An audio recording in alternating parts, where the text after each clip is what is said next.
Wyoming Territory, 1887. Tessa Rowan found him on a Tuesday morning in September when she went out to check the east section of the fence that had been leaning since the last heavy rain. She almost rode past him. He was in the tall grass between the fence post and the creek bank, face down, one arm stretched toward a hat that had rolled a few feet away. His horse, a dark bay with a black mane, stood 3 yards off, reins trailing, watching her with the patience of an animal that has been waiting a while. She got down. He was breathing. She checked that first, the way her father had taught her. Start with the facts you can confirm. He had a shallow cut above his left eye, dried and cracked open again from the fall. His right shoulder sat wrong, badly wrenched, she guessed, not broken. His skin was cold in some places and too warm in others, the particular chill of a man who had spent the whole night on wet ground after a storm. She loosened the girth to ease his breathing, and when she lifted the saddle skirt to check for blood underneath, she saw it. A mark tooled into the leather on the fender, deep and old. A crow above 2 crossed lines. She knew that mark. Everyone on the Rowan property knew that mark. She looked at it for a long moment. Then she looked at the man in the grass and at the fever climbing in his skin and did the arithmetic anyway. He was hurt. She was the only one here, and the nearest town was 40 minutes off. Whatever the brand meant, it didn't change what was in front of her. She got her horse alongside him and spent the better part of 20 minutes getting a man who outweighed her by 60 pounds up onto the saddle and led both horses to the empty grazing cabin, the closest shelter with a cot and a water barrel and a place to build a fire. She did not ask herself if this was wise. She had already decided.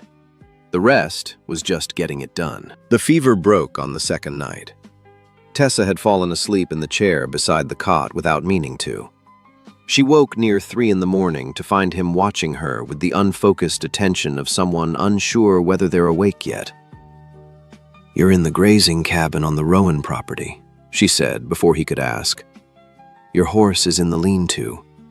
You took a fever and your shoulder's wrenched. I set it as best I could." "How long?" he said. "Second night." He closed his eyes, opened them again. "Thank you." "Don't thank me yet. You're not clear of the fever." He was clear by morning, though weak enough that standing left him gray in the face. On the third day, sitting up against the wall with a cup of broth he could barely hold steady, he told her his name. "Daniel Crow," he said. "Horse breeder. I was cutting through toward Clearwater when my mare spooked at a rattler and threw me." He said it plainly, without the watchfulness of a man expecting a reaction. He didn't know, she understood, what that name meant on this side of the valley. She didn't tell him. That wasn't hers to hand over. The Crow name was her father's wound, and her father was 3 weeks into a trip to Laramie to sell horses before the winter market closed, and wouldn't be back until the second week of October. Whatever this was, it could wait for him. "Daniel Crow," she said instead. "Tessa Rowan." "I owe you considerably," he said. "You owe me the use of a cot. That's the accounting." Something in his face moved, not quite a smile. "Is that how you keep things? Simple accounting?" "It makes them easier to carry." He held her gaze a moment, then let his eyes drop shut again, worn out from the effort of sitting up. She took the empty cup from his hands before it tipped and did not examine too closely what she felt about a man wearing that brand who just handed her own words back to her. He didn't touch the fence for another week. His shoulder wouldn't allow it. And the one time he tried to lift a rail, she told him plainly to sit back down, which he did, which she noted. By the second week, he was resetting a single post one-handed while she held it steady, moving slow and careful, testing what the shoulder would bear. It was another week after that before he could manage the post hole digger properly, and by then, it had become something they simply did together most mornings. Not a debt being paid, so much as a habit neither of them had named yet. "You found the tool shed," she said, the first morning he went looking for it.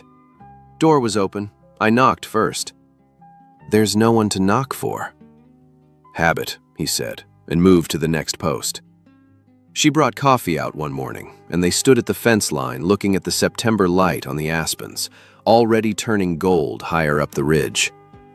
How long have you been running this place with your father gone? He asked. Since my mother died. I was 8.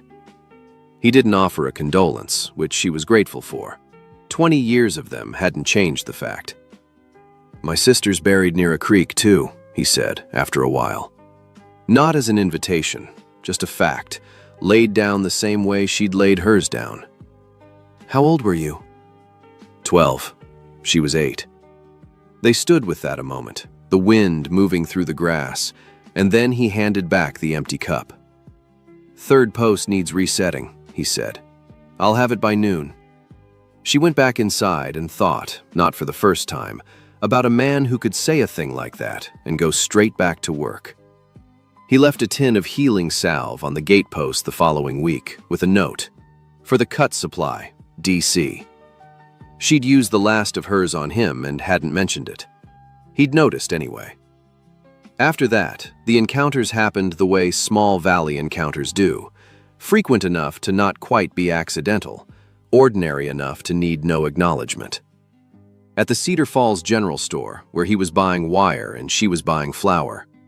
At the farrier's, where their horses waited together and they stood in the same strip of shade for the better part of an hour. It was there, waiting on the farrier, that he told her the rest of it. I was sent to my aunt's in Clearwater after Elsie died, he said. I was 12. I grew up there, learned horses from her husband, built my whole trade out that way. I only came back to my father's place this past spring after his health started going. I've been trying to piece together what happened to my sister ever since. Found an old letter of his that mentioned a spring shared between 2 fence lines and followed the trail of it. That's how I ended up on your East Road. You've been back 6 months, she said. About that. It explained things she hadn't known needed explaining. Why a man wearing that brand didn't seem to know what it cost on this side of the valley. Why he still moved through the land like someone relearning a place he'd loved and had to leave. At the autumn market, he bought 2 jars of her apple butter and said the second was for his father, who had a preference for apple. She watched him walk off with it and noticed before he'd gone 20 feet that the lid on the first jar was already loose and the level already down by 1/3. She didn't say anything. She filed it the way she filed most things about him. She'd started, without quite deciding to, thinking about the pantry shelf where she kept her preserves, about whether there was a way to sell them past the county line, whether the old orchard on the north edge of the property could be brought back if someone put real work into it. She hadn't told anyone that. She wasn't sure yet why she was thinking about it more, lately, than she used to. She noted, too, that she still hadn't told him about her father. That could wait for October.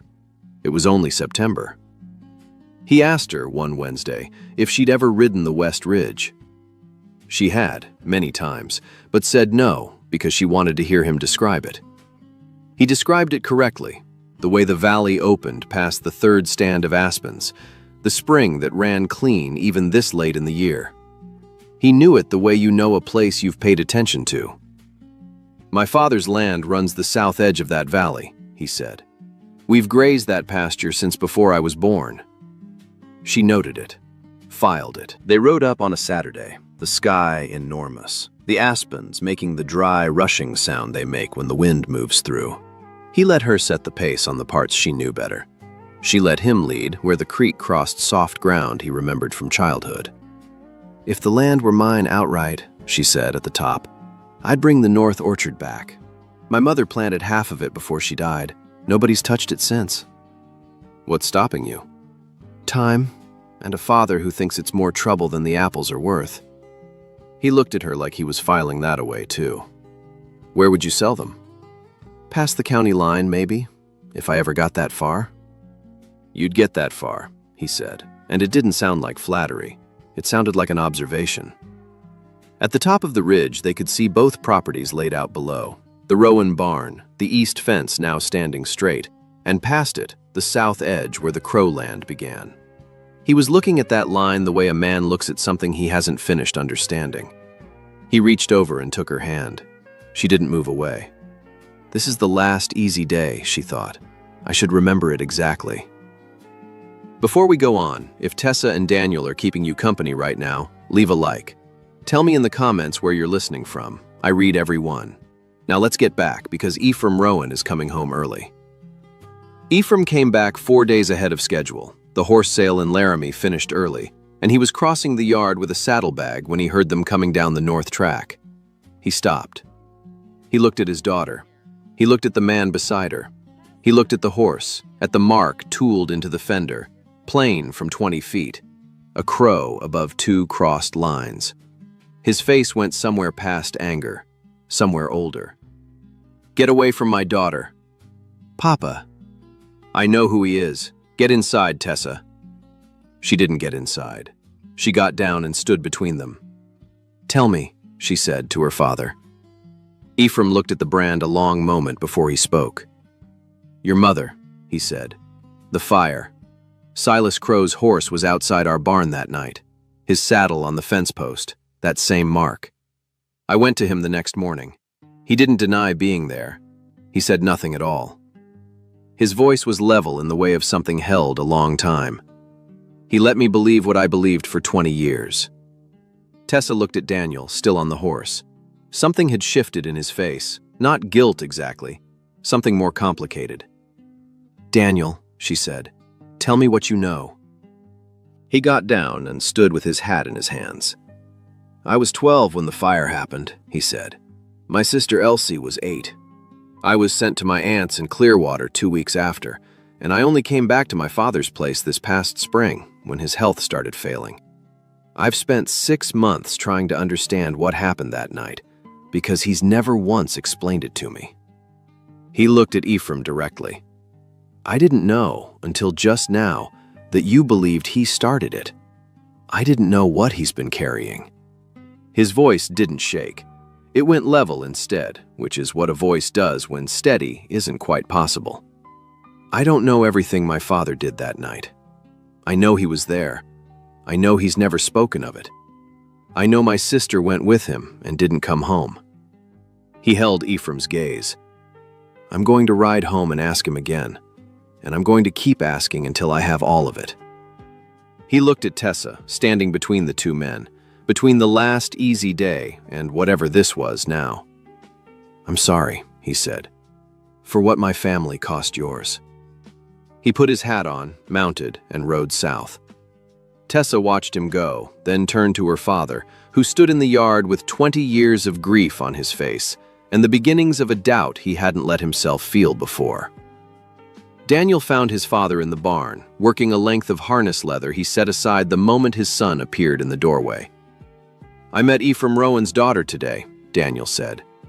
I met her because I've spent 6 months trying to understand what happened the night Elsie died. And today, Ephraim looked at my saddle and told me what you never did. Silas looked at his hands for a long time before he spoke. I was riding to the Rowan place that night, he said, to settle the dispute over the spring. I'd wanted to propose we share the water for 2 years and hadn't, because my pride was in the way. I never reached the house. The storm caught me at the property line. Lightning struck the old oak near the barn. Sparks caught the dry grass at the foundation. Silas ran in to free the horses before the fire spread. I didn't know Elsie had followed me on her pony until I heard her inside calling for it. The animal had bolted into a stall and wouldn't come.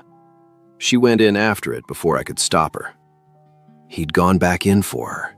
He'd gotten her as far as the door. Miriam saw her go in. She was there that night, she and your mother. They'd been close as sisters since before either of you were born, and Miriam had come to help with the horses, same as I had. She saw Elsie run in, and she went straight after her, no hesitation at all. Daniel sat very still. I went back for both of them. It was smoke and horses and noise, and in the scramble I knocked a lamp off the post. The fire caught faster after that, caught the loft. I got the two of them near the door. A support timber came down between us. It threw me clear, toward the door. I couldn't get back to them. Elsie hadn't made it. Miriam hadn't made it. When Ephraim came to me the next morning and said I'd started it, I let him believe it, Silas said. Because I had been there when I had no business being there. Because I'd knocked over the lamp. Because his wife died going in after my daughter, and I came out and they didn't. He looked at his hands. I believed I deserved every bit of what he thought of me. I still believe it, some days. Daniel thought about 6 months of questions, about a woman standing between two men that afternoon, about a spring 2 families had fought over for no reason worth the cost. The families were close, Daniel said. Before 15 years. Silas reached into his coat and drew out a small locket on a chain, blackened along one edge, the hinge warped by heat. "Open it," he said. Inside, Miriam Rowan on the porch steps, Elsie tucked laughing under her arm, Miriam looking down at her the way you look at a child who belongs to you even when she doesn't. Daniel came back to the Rowan property on Thursday, not knowing if either of them would see him. He came anyway, because not coming wasn't something he could manage. Tessa opened the door. "I came to talk to your father," he said. He had the locket in his hand. Ephraim sat at the kitchen table because Tessa asked him to, not because he wanted to. Daniel told it plainly, in order. The storm, the oak, the horses, Elsie following without Silas knowing, Miriam going in after her, the lamp, the timber. "He didn't start the fire," Daniel said. "He was there without telling you why, and the lamp went over in the scramble to save both of them. And he's carried that for 20 years, believing he deserved everything you gave him for it." He slid the locket across the table. "Open it." Ephraim opened it. His thumb stopped on the scorched edge. For a long while, he seemed to forget Daniel was in the room at all. Miriam. Elsie under her arm. His own porch steps in the background. He knew exactly which summer, exactly which week. "She wouldn't have wanted this," he said finally. Not to Daniel, to the photograph. "I know," Daniel said. "Does your father know you're here?" "He wants to come himself. I told him to let me come first." Ephraim looked at the locket a long while. "Not today," he said. "Tell him not today." Daniel nodded and stood. Tessa walked him to the door, and when he passed her, she put her hand briefly on his arm. Not romance, just 2 people who'd stood in the same wreckage acknowledging it. He understood. He rode south. Silas came on a Monday, on foot, the 40-minute walk from the south line. He came without witnesses, without a written account, and without an excuse prepared. He waited at the gate until Ephraim came out. "I didn't start that fire," Silas said across the fence. "But I knocked over the lamp. And I let you believe I started it because I was there, and Elsie followed me, and your wife went in after her, and I was the only one who came out." He didn't look away. "My silence fed your hate for 20 years. I can't give back what you lost, or what I chose not to tell you. I'm telling you now. I'm asking your pardon, not for the fire, for the silence." Ephraim studied him a long time. He didn't say, "I forgive you." "My wife's name was Miriam," he said. "I know," Silas said.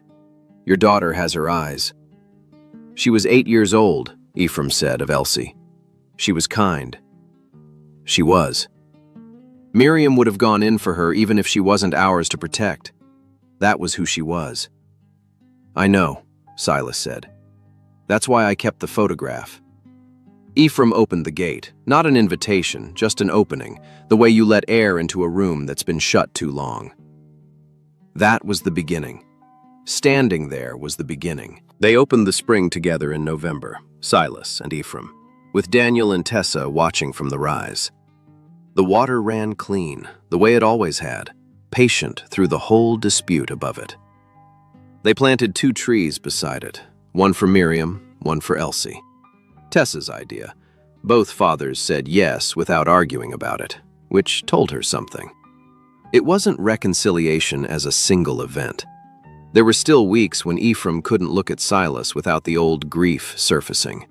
Weeks when Silas couldn't come to the fence line at all. But the trees grew. One February morning, Ephraim came out to find Daniel saddling Tessa's horse at the gate, and beside it, Daniel's gelding making a nuisance of himself, tugging his own glove out of his coat pocket by the fingers for the third time that week, a habit Daniel had given up correcting. Ephraim looked at the brand on Daniel's saddle a long moment, not with forgiveness exactly, with the beginning of trying. "She likes the West Ridge in the morning," Ephraim said. "I know. Don't keep her past noon. The south weather comes in fast this time of year." "Yes, sir." He went back inside. Tessa came out with her coat and read something in Daniel's face. "What did he say?" "That the south weather comes in fast." "Was that a blessing?" "Closest one we're going to get before the wedding," Daniel said, and got the gelding's glove back for the third time. It was March before he said it, up on the West Ridge where they'd first taken each other's hand. "I've been turning something over," Daniel said, "and I want to say it plainly, the way you taught me. I won't ask you to marry me just to finish mending what our fathers broke. That's not a reason good enough for either of us." "Then don't," Tessa said. He went still. "Ask me because Tuesdays have become the best day of my week," she said. "Ask me because I've stopped riding this ridge alone and don't want to start again. Ask me because that's the truth of it, and nothing about our fathers changes what's true." He asked her because of that. She said yes because of that. They told her father first, then rode south to tell his. Neither man said much. Ephraim looked at the two of them a long moment and said only, "Well, the trees are already planted." Silas said nothing at all and put his hand briefly on his son's shoulder, which was more than either of them expected from him. They married in the spring, in the strip of land between the two properties, not Rowan land, not Crow land, where the spring ran and the two young trees were coming into their second season. Ephraim walked Tessa to where Daniel stood and put her hand in his, looking at his son-in-law a moment, at a man who'd come back to a valley carrying a name he hadn't known the weight of and hadn't walked away from it once he learned it. He nodded. That was all it took. Silas stood on the other side and watched his son marry Ephraim Rowan's daughter, the locket with the photograph now on a chain around Tessa's neck. After, standing by the spring, Tessa thought about a Tuesday in September and a man face down in tall grass, about a decision made on simple arithmetic. He was hurt, she was there. She thought about a tin of salve on a gatepost, an open jar of apple butter, a ridge in October with the aspens making that sound. She thought about her mother, who would have gone in for a child she loved, even knowing the cost, and about a girl of 8 who followed her father into a fire because she was kind and brave enough to. "She would have liked you," Tessa said. "Which one?" "Both." He took her hand. The spring ran on beside them, and the two trees kept growing, and it was, in every way that mattered, worth all of it. Tessa Rowan found a wounded cowboy by her fence on a Tuesday in September and helped him because the arithmetic was simple. He was hurt, she was there. What followed was not simple at all. Silas Crow knocked over a lamp in a burning barn and spent 20 years carrying blame for a fire he hadn't started, because silence felt safer than the truth of where he'd been that night. Ephraim Rowan lost his wife and pointed 20 years of grief at a name, because grief needs somewhere to go. Neither man was cruel. Both were in pain, and pain left alone too long calcifies into something harder to undo than the original wound. Daniel and Tessa didn't fix 20 years between them. They opened a gate and let the air in, and planted 2 trees, and let a spring keep running the way it always had. Patient, indifferent to old wars, waiting for someone to notice it was still there. Sometimes that's all it takes. May God bless each and every one of you who listened today. Until next time, Keep riding.